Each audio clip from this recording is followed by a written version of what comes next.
Public focus rightly now is on COVID and the national emergency, which we're in the middle of. That needs to be the laser-like primary focus of the government, the parliament, and the Australian people. 60% of the country in lockdown, most of the rest of the country under restrictions because of the Prime Minister's failure to do the two jobs that he had, the two most important jobs. Get the vaccine rollout right, we're now near last in the developed world, and put in place a safe national quarantine system. But amidst this, we also need to spend some time looking over the horizon, thinking about what kind of economic recovery we want, what we can do to boost our national wealth and growth, what kind of society we want as the pandemic eventually recedes and the vaccines eventually arrive. In that context, I want to call out a report that was tabled yesterday by the Migration Committee. It was looking at skilled migration. I'll make 4 points. This report was a missed opportunity to rethink our skilled migration program while the borders are closed. It's the first time really for 70 years since the Second World War that we've had this opportunity to think what kind of migration program will best serve our national interests in the years and decades to come. Instead, what was handed down was a report that was administrative, piecemeal, reactive tinkering. It could fairly be described by commentators as a low-rent complaints shop designed to deal with the complaints of employers who want to bring in lower-skilled, cheaper labour. We saw multiple attempts by the government and recommendations to relax labour market testing, consistent with Scott Morrison's desire to not let Australians get the first go at local jobs. But the report is also a remarkable repudiation of Peter Dutton's tenure as minister. It was only a couple of years ago that Peter Dutton made changes to the skilled migration program, which now government members, a government-controlled committee, has totally rejected, blatantly so. They've called for pathways to permanency for temporary migrants. You know, who knew what Labor has been saying for many years now, that we have prided ourselves on being a permanent settler society. That's done well by this country. Government members have rejected Peter Dutton's changes that was leading us down the road of a vulnerable guest worker society where people had no hope of sending their kids to school, getting involved in the community, settling in and making a life's contribution to Australia. They've recommended consolidating the list back into one list because business found Peter Dutton's changes confusing. My personal favourite was government members saying, there's no customer service in the Department of Home Affairs. Business are turning up saying there's no one to talk to. Well, duh, there used to be public servants there to answer the phone. The government members haven't joined the dots, of course, or taken any responsibility for the huge cuts that their government have inflicted on the public service that has led to this. You know, the public service isn't a magic pudding. It's a national institution that needs to be stewarded. So that's a welcome recommendation, but we'll see if they put the resources in. The third point I'd make, and this was the most shocking thing to my mind throughout the inquiry, was that no government department in 8 years, no minister, has asked for or received any analysis of the impact of the temporary migration program on Australian wages. Now, this is a bit nerdy and niche, I just need to explain it. There's a thing called the TSMIT, not widely known, not sexy, but really important. Labor put it in place. It's the Temporary Skilled Migration Income Threshold. What it does is set the minimum amount that an employer wanting to bring in a temporary worker has to pay this skilled migrant, the minimum amount. Since the moment Scott Morrison became Immigration Minister 8 long years ago, this salary level has been frozen at $53,900. Frozen. Not indexed by a single dollar. So over time, instead of being, if you like, a floor on wages to protect vulnerable Australian workers from having their wages cut or downwards pressure, it's become a ceiling on wages. The inquiry received data showing that wages had flatlined in occupations like labourers, clerical workers, tradies and technicians over the last 8 years. Now, the government was embarrassed eventually into recommending that the minister revisit a 2017 report which they had, which recommended raising the TSMIT and indexing it. The government did nothing. The government members were embarrassed into recommending they go back and look at this, but it's not enough, and it is an absolute disgrace. There's a gap now of about $26,000 between the TSMIT and the median sort of wages in this sector. Over time, that means downwards pressure on Australian wages. Now, I've spent a little bit of time calling this out because it's really important. Wages are the biggest economic problem we see in the budget. You know, this mob have $1 trillion of Liberal debt, $100 billion in new spending this year, $100 billion in new spending last year, and yet wages are projected to flatline. It's no accident, as Matthias Cormann told us, low wages are a deliberate design feature of Liberal economic management. And the final thing I'd just call out in the report and throughout the inquiry, you can see it in the Hansards, is the constant attempt by government members to expand the list of skilled occupations, people who are able to come to Australia while the borders are closed. We saw media reports last week, information out of the Senate, that 15,000 or more foreign workers have been allowed into the country at a time when we have nearly 37,000 stranded Australians desperate to come home, including at least 4,000 or 5,000 who are highly vulnerable. So the reason that we're in this dreadful trade-off, this paradox, this conflict between the needs of the economy and businesses on one hand and the needs of Australian citizens on other, is because Scott Morrison has failed to put in place purpose-built safe quarantine. Julian, can I ask you on the IPCC report? Labor's been calling for the Prime Minister to have a net zero by 2050 target, but what's Labor's 2030 target?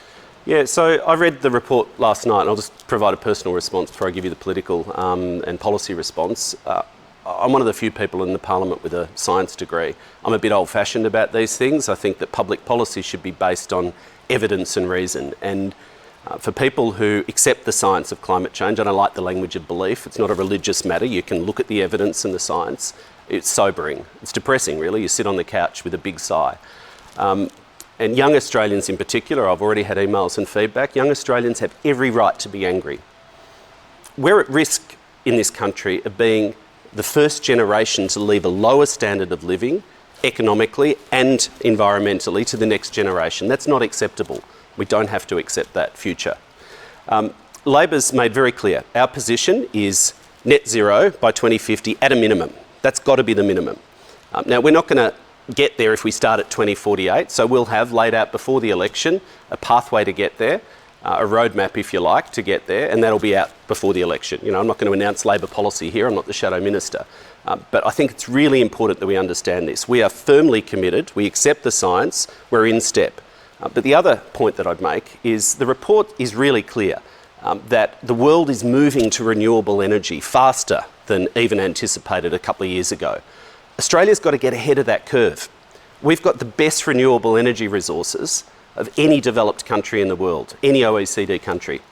We would be mad not to seize the economic opportunities that come from a renewable energy future. We've got the chance to onshore manufacturing jobs, to bring back industries. Why wouldn't we seize that future? So climate change for Australia is a jobs opportunity. It's a huge economic opportunity, acting now and acting quickly. Our economy will be bigger. You contrast that with the government. They're like a bunch of petulant children fighting over in the corner, refusing to even accept the basic science, half of them. You've got Barnaby Joyce saying, well, we're not going to do anything. You've got the Prime Minister saying, oh, we'll get around to something. You've got government members like the chap who was up before, spinning their abject failure and lack of commitment and lack of progress. They're trying to claim credit for the results of Labor's renewable energy targets that flow through from state and territory governments and from the previous Labor government. But you had your own ideological fights over in the decade-long climate wars as well. You lost a leader over it. Labor's absolutely committed to action on climate change. I don't think anyone could question that. We've gone to multiple elections with a strong platform for action on climate change, and we'll do so again. But as the scientific evidence is updated through the IPCC report, we'll adapt and adjust our policies appropriately. That report is absolutely clear. We need to act with a degree of urgency, we need to act in concert with governments and countries around the world. It's a collective problem. But I make that point again. The government is a divided rabble, fighting amongst themselves, refusing to accept the science. The biggest frauds amongst them, I'd say. At least you could say, I don't agree with them, they're Neanderthals in policy terms, but at least you could say the National Party are being honest about what they believe. The biggest frauds amongst them are these so-called modern liberals. You know, these liberals occupying electorates in cities, saying one thing and doing another. They say to their electorate, oh, I'm doing change from within, you know, I'm committed to climate change, and they turn up here in Canberra and vote another way. You know, they have serious problems. They will get what's coming to them, I believe, at this election if the government doesn't get its act together and commit to net zero. Can I ask you, you're a Victorian. The Auditor-General had a look at the commuter car parks fund that was heavily favoured from the government in Victoria, in Melbourne, in the eastern suburbs. The Greens now want an inquiry from the Finance and Public Administration References Committee to have a look at the role the Prime Minister's office played in all this. Should there be such an inquiry? There's going to be multiple inquiries. The Auditor General's report was shocking. I was a former public servant. I've worked for Labor and Liberal governments. You can actually do decent and public administration in handing out public money. It is possible, but this report is just appalling. A fish rots from the head is a common saying. You know, culture is set from the top. Right at the centre of this spider web of rorts and the coloured spreadsheet sits the Prime Minister, sitting in his office, pulling the strings, deciding where the money goes. That's what the Auditor General's report found. It found, incredible rorts where electorates like mine, Labor electorates, most places across the country didn't have a crack at this money. There were far more worthy projects out there. State and territory governments weren't asked. Local councils weren't systematically asked. Only Liberal MPs in marginal seats or candidates in a few seats that they wanted to win had a chance to get at this money. So yes, there should be an inquiry. A Senate inquiry is a perfectly reasonable thing. I'm also the Deputy Chair of the Public Accounts and Audit Committee. We consider every report, by legislation, by law, we have to consider every report that the Auditor General provides to the Parliament. We will be doing so in the near future, I expect, and I'm certainly calling and pushing for an inquiry through the powerful Public Accounts and Audit Committee of the Parliament. Frankly, the Audit Committee would have zero credibility as an audit committee if we did not launch a serious public inquiry into this shocking report that has the Prime Minister sitting right at the centre of this web. Is it acceptable, we see reports this morning, that it could be 20 years before these documents are released? 2 decades. Is that acceptable when this is public money? Look, we've seen this lack of transparency across multiple grants programs. Unfortunately, it's not just the Carpark Rorts. This is just the latest in a string of rorted programs that now total billions of dollars. The sports Rorts, the government claimed public interest immunity over a whole lot of the documents. Many of them weren't even cabinet in confidence. They just made a blanket claim of public interest immunity through the Senate to prevent those spreadsheets and those documents being released to the public. We've also seen a creeping practice. We saw this in the Regional Jobs Rorts program. We did an inquiry a few months ago into this, where those grants were decided by a secret committee of 4 or 5 ministers sitting in a cabinet room with no public servants without proper records being taken. And then they claim cabinet in confidence. Now, I get that some things are cabinet in confidence. I've worked in government. That's not the point I'm making. It's about lack of transparency on things that should be transparent. It's about misusing the cabinet in confidence cloak, if you like, where it should not be applied. And particularly this practice, which we've seen with this government, of ministerial panels making decisions or recommendations back to the minister, who then runs off and gets them rubber stamped or changed by the Prime Minister.